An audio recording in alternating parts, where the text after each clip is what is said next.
वट सावित्री व्रत कथा। हर स्त्री को ये कहानी सुननी चाहिए। एक बार इस कथा को जरूर सुने। प्रतिवर्ष ज्येष्ठ मास की अमावस्या को उत्तर भारत की सुहागिनों द्वारा तथा ज्येष्ठ मास की पूर्णिमा को दक्षिण भारत की सुहागिन महिलाओं द्वारा वट सावित्री व्रत का पर्व मनाया जाता है। कहा जाता है कि वट वृक्ष की जड़ों में ब्रह्मा, तने में भगवान विष्णु व डालियों व पत्तियों में भगवान शिव का निवास स्थान माना जाता है। इस व्रत में महिलाएं वट वृक्ष की पूजा करती हैं। सती सावित्री की कथा सुनने व वाचन करने से सौभाग्यवती महिलाओं की अखंड सौभाग्य की कामना पूरी होती है।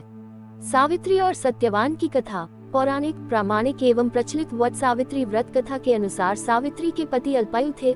उसी समय देव ऋषि नारद आए और सावित्री से कहने लगे कि तुम्हारा पति अल्पायु है, आप कोई दूसरा वर मांग लें। पर सावित्री ने कहा, मैं एक हिंदू नारी हूँ, पति को एक ही बार चुनती हूँ।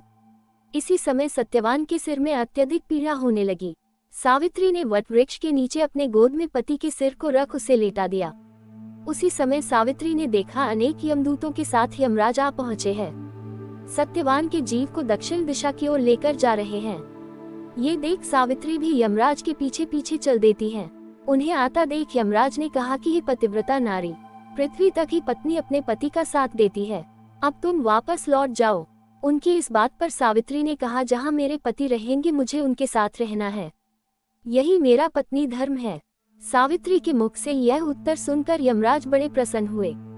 उन्होंने सावित्री को वर मांगने को कहा और बोले, मैं तुम्हें 3 वर देता हूँ, बोलो तुम कौन कौन से 3 वर लोगी। तब सावित्री ने सास ससुर के लिए नेत्र ज्योति मांगी, ससुर का खोया हुआ राज्य वापस मांगा एवं अपने पति सत्यवान के 100 पुत्रों की मां बनने का वर मांगा। सावित्री के ये तीनों वरदान सुनने के बाद यमराज ने उसे आशीर्वाद दिया और कहा, तथास्तु, ऐसा ही होगा। सावित्री पुनः उसी वट वृक्ष के पास लौट आई जहाँ सत्यवान मृत पड़ा था। सत्यवान के मृत शरीर में फिर से संचार हुआ।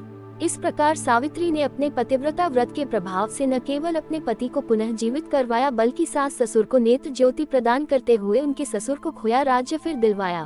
तभी से वट सावित्री अमावस्या और वट सावित्री पूर्णिमा के दिन वट वृक्ष का पूजन अर्चन करने का विधान है।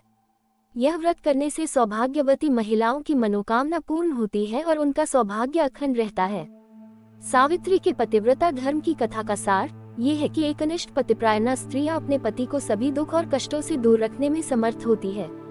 जिस प्रकार पतिव्रता धर्म के बल से ही सावित्री ने अपने पति सत्यवान को यमराज के बंधन से छुड़ा लिया था।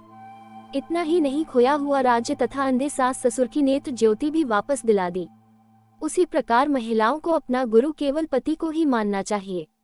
गुरु दीक्षा के चक्र में इधर उधर नहीं भटकना चाहिए।